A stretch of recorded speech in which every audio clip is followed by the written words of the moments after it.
So many people are in the Apple ecosystem, but honestly just barely scratch the surface. It's a huge ecosystem and can do so many cool things, and yet most people just use it for iMessage on your MacBook. So in this video, I want to share with you 26 tips, tricks, and hidden features that I wish I knew sooner about the Apple ecosystem. And trust me, I have a really big Apple ecosystem now. I've been expanding it kind of every year with more iPhones, iPads, MacBooks, AirPods, Apple Watches, and even some Apple TV and HomePod stuff. But before we get into number one, you want to make sure that you're logged into the same iCloud account on all devices. Then all the basic stuff should sync up. Messages, reminders, Bluetooth devices, that's all the easy stuff that turns the ecosystem on. But let's get right into it with number one. Did you know there's a way to AirDrop way faster? Of course, AirDrop is a huge part of the ecosystem, sharing files from your iPhone to your MacBook to your iPad. I use it all the time. But you can actually do a wired AirDrop. So if you're sending large files, for example, from your phone to your MacBook, you can connect the two with the USB-C cable and then just do a normal AirDrop, and it will use wired AirDrop to send it significantly faster. Number two, did you know you can actually connect two pairs of AirPods at once to one phone, which I absolutely love doing if I'm on a plane and I have an iPhone or an iPad and my friend and I want to watch the same movie. We can both connect our AirPods to this same exact phone and simultaneously play that. It's easy to do, and you just open up Control Center, you select media, and then you just play on both pairs of AirPods, which again is something that is pretty exclusive to AirPods within the Apple ecosystem. You cannot do this on an iPhone with any other Bluetooth earbuds. Number three, on the same theme about AirDrop, and I've got a couple more about AirDrop, you can actually use cellular data to AirDrop. So if you're AirDropping to somebody and it's just taking way too long, you can make sure that you have cellular AirDrop enabled, and then as you walk away, it'll stop doing the little AirDrop thing and it'll actually keep sending it using your cellular plan. It's not always the best way to do it. It's going to take a little bit more time, of course, and it does use your data, but it's just a great thing if you're like, all right, I have to catch my plane, here's the photos, and it's not quite done AirDropping. I don't know, cool feature that does exist. You can simply enable this by going to Settings, go to AirDrop, and then just toggle this on your iPhone. And speaking of AirDrop, number four, you can actually bring two phones together to AirDrop, which is great if you're in a room with a lot of iPhones around and you just want to send it to one person. You select all your photos and you just touch your phones together and the AirDrop will start automatically. Number five, did you know you can actually unlock your Mac, your iPhone, or your iPad using an Apple Watch? All you do is go to Touch ID and Password on a Mac, for example, and then just go to Use Apple Watch. You turn it on and you're able to do this. And it's pretty smart. It does a pretty good job. And I find this is great for any devices that don't have biometrics. Number six, okay, this is the last AirDrop one, I promise. This is called Name Drop. You can actually share contact information. It's on by default. All you do is hold two iPhones together and it'll just AirDrop essentially your contact card to the other person. If it's not on for you, you just go to Settings, go to General, and just go to AirDrop to double check that that is enabled. Number seven, this one's actually really cool. You can configure iPhone mirroring onto your Mac, so you're getting notifications on your Mac as well. And these are notifications that you otherwise wouldn't get on your Mac, maybe like Snapchat or smart home stuff.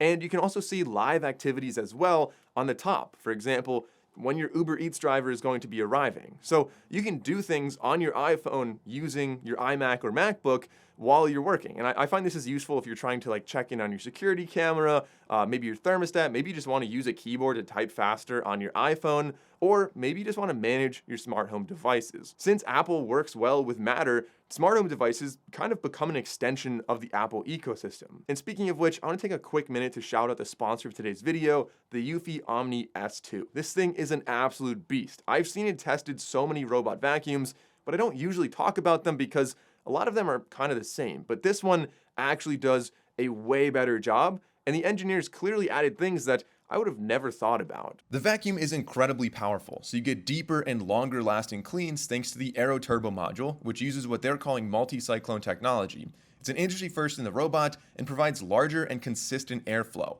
Combine that with industry-leading 30,000 Pascal suction pressure that can deliver the first and highest 100 air-watt suction power, and this combination delivers handheld-level vacuum performance in a robot vacuum. The module also prevents the filter from clogging, so it works completely autonomously for longer-lasting deep cleans. The brushes are also designed to detangle themselves from hair, and the spinning bristles automatically expand to reach corners.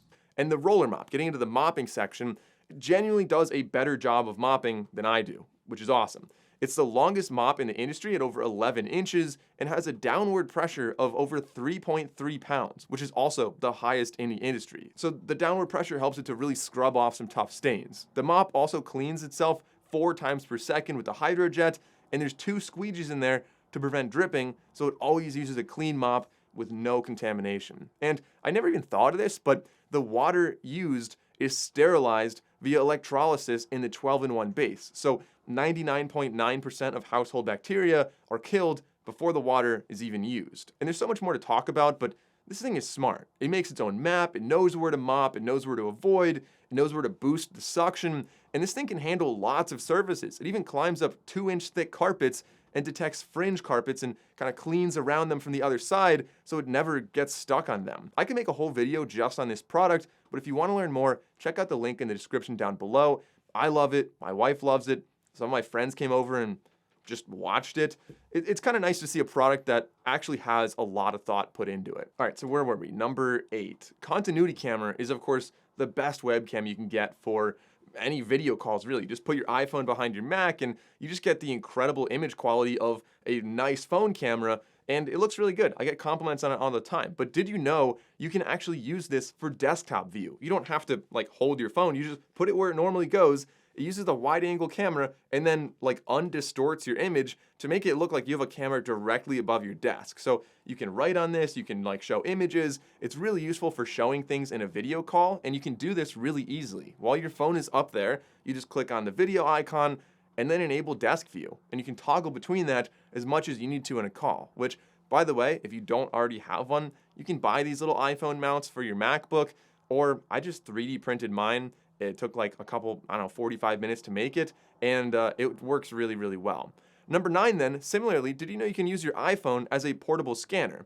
Not just with Adobe Scan, which I kind of do love that app, but actually on your Mac in a more seamless way. So you just go to Insert and then Scan on iPhone, and you can do this on Pages, on Notes, on tons of other apps. So for example, if you are in Notes, you just click on the little paperclip icon and then Take Photo or Scan Document, and then it opens up your camera on your iPhone, you point it at what you need to scan, and then it just goes right into the notes. It's a cool way to not have to like scan it and then send it to your MacBook and then like put a PDF in somewhere. Like, it's just so cool you can do it like that. And speaking of Apple Notes, it's probably my favorite software or favorite application on any Apple device. Really ties the ecosystem together so well. And you can actually make a collaborative note. It's kind of a lot like Google Docs, for example. All you have to do is hit share, and there's a little drop down. I didn't even notice it for a really long time, but you can toggle that over to collaborate, and then when you share it with somebody, you can both edit that in real time, and you have a collaborative Apple Note. Number 11, speaking of using your phone for inputs, you can also draw and sign documents and do tons of other things using your iPhone or iPad,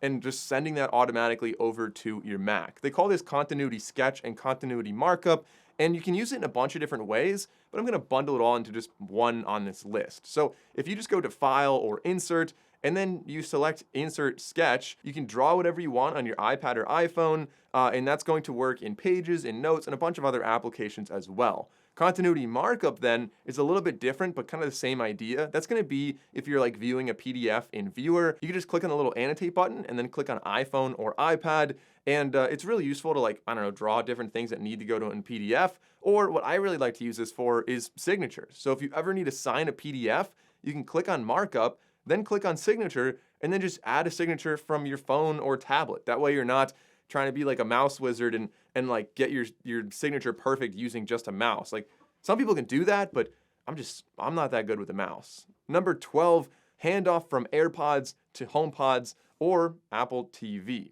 This is something that is really cool. You just hold your phone near HomePods and it'll automatically switch your music over from your AirPods over to your HomePods. I find this is so useful. If I like get home, I've got my AirPods on, I'm like back from a run or whatever, I just go over and tap on there and it can continue a podcast or really whatever you're listening to. Again, it feels like you're really in an ecosystem when you do that kind of feature. Number 13, I guess we're only halfway right now, but the rest are gonna be a lot quicker. Apple Maps does a really good job with Apple Watch. You can not only see the next turn, but you get haptic feedback on there, which I find this is useful if I'm cycling, or even if I'm just driving and I turn off the verbal cues, like it'll vibrate on my wrist so I can look over and realize like, oh, my next turn is in a mile, I don't wanna miss that. Number 14, you can copy and paste across devices, and they call this universal clipboard. But you can do this using gestures as well. So on your iPhone, if you select an image or text or whatever you want to copy, even files, you can just do a 3-finger pinch inward, that'll copy it, and then on an iPad, for example, 3-finger pinch outward, and that will paste it. So those gestures are really cool. They save a lot of time from having to like tap it and hold it just perfectly so the little thing pops up to paste. I find like the pinch is so cool, and you can copy between all of your Apple devices. Copy on your phone, paste on your MacBook. Number 15, universal control is a huge one if you have an iPad and a Mac. You can share your cursor between an iPad and a Mac, and you can also drag files between them. All you do is set them near each other, and then just drag your mouse over to the edge, and you just keep dragging. It looks like it's pushing through a little wall, and then it breaks through into your iPad, and then you can drag files around. You can use your keyboard and your mouse over there. And in order to enable this, you just go on Settings on Mac, go to Displays, click on the little Advanced button, and then toggle all 3 of these on. But maybe you don't want Mac OS and iPad OS. Maybe you just want more Mac OS. You could do this using Sidecar, where the iPad acts as an extra monitor next to your MacBook. I like this when I'm traveling, and you still want 2 displays there.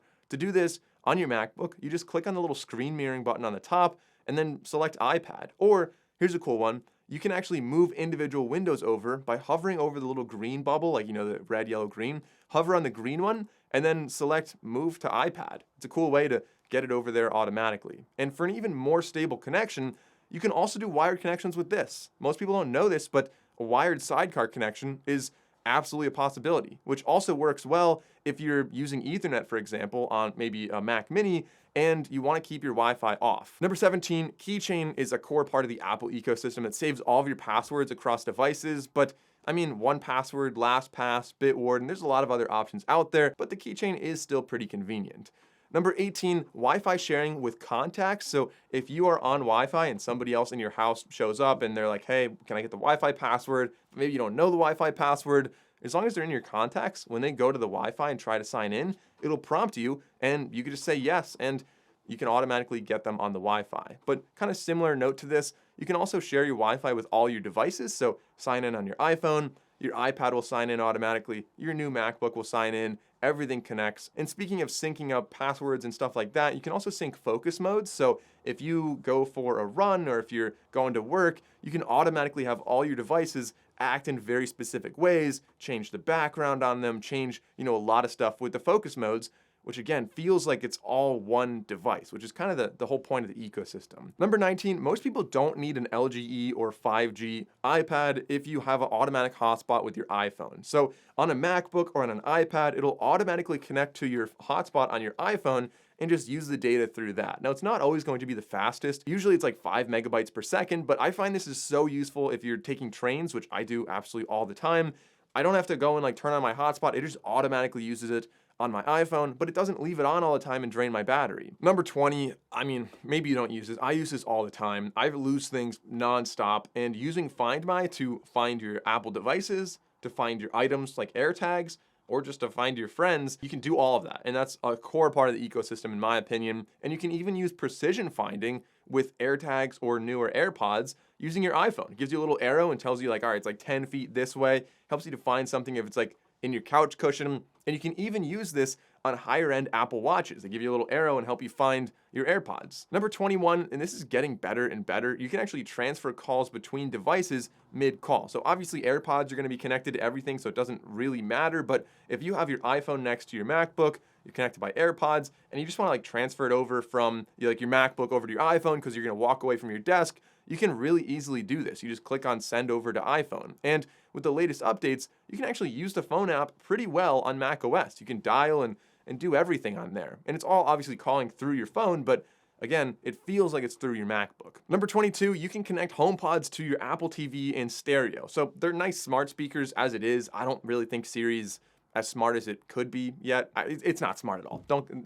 Siri's the weak link in the Apple ecosystem right now. Don't get me wrong, but the HomePods are still kind of a cool speaker. They sound pretty good, and you can use them on an Apple TV in stereo. So I would love to see an Apple soundbar someday, but at least for now, they got a lot of volume, and all you do is set them up next to your Apple TV, and it detects it. You're able to set it up really easily, and you can use them in stereo, so you have a left and a right. It's really cool how that actually works. Number 23, you can use your iPhone or Apple Watch as a remote for your Apple TV. I don't even know where the remote is for my Apple TV, so I just use my phone all the time, and you can navigate it really well. And if you lose remotes and phones, a watch is strapped to you, so like you really can't lose that. Number 24, you can seamlessly switch between HomePods and AirPods. And I know I kind of already said this in the video, but I find this is so useful. If like your spouse is going to bed, you're watching a show, just switch over to your AirPods and you can still watch on your TV connected to your AirPods. Or if you are watching like a scary movie and you want like an even more immersive experience, again, AirPods do an even better job there. Number 25, we only have 2 left here. This one is the ability to hand off tasks. And I know like hand off and air and drop, and like Apple uses a lot of the same words for a lot of different things, but handing off tasks is kind of exactly what it sounds like. If I'm using Safari or some other app on my iPhone, for example, I can go on my Mac, and on the bottom you'll see the dock, or I actually have my dock on the left side. You'll see the phone icon show up next to Safari or whatever app you're using. If you click on that, it opens up exactly where you left off, and you can continue on that device. And the opposite is also true. If you're using something on your Mac and you go on your iPhone, you just swipe up to see all active apps, and you'll see the little button on the bottom, and you can toggle over to that. Number 26 then, you can cast your phone to your Mac or Apple TV very easily using screen mirroring. You just swipe down, tap on mirror, and choose your display. So those are 26 of the things you could do with the Apple ecosystem. There's so many more things you can do, and I would love to hear what you guys like to do in the Apple ecosystem in a comment down below, or what your favorite was in this video. I mean, I'm always learning new stuff about the ecosystem. New things are always coming out, but I hope you enjoyed this video. Thanks for watching, and I'll see you guys in the next one.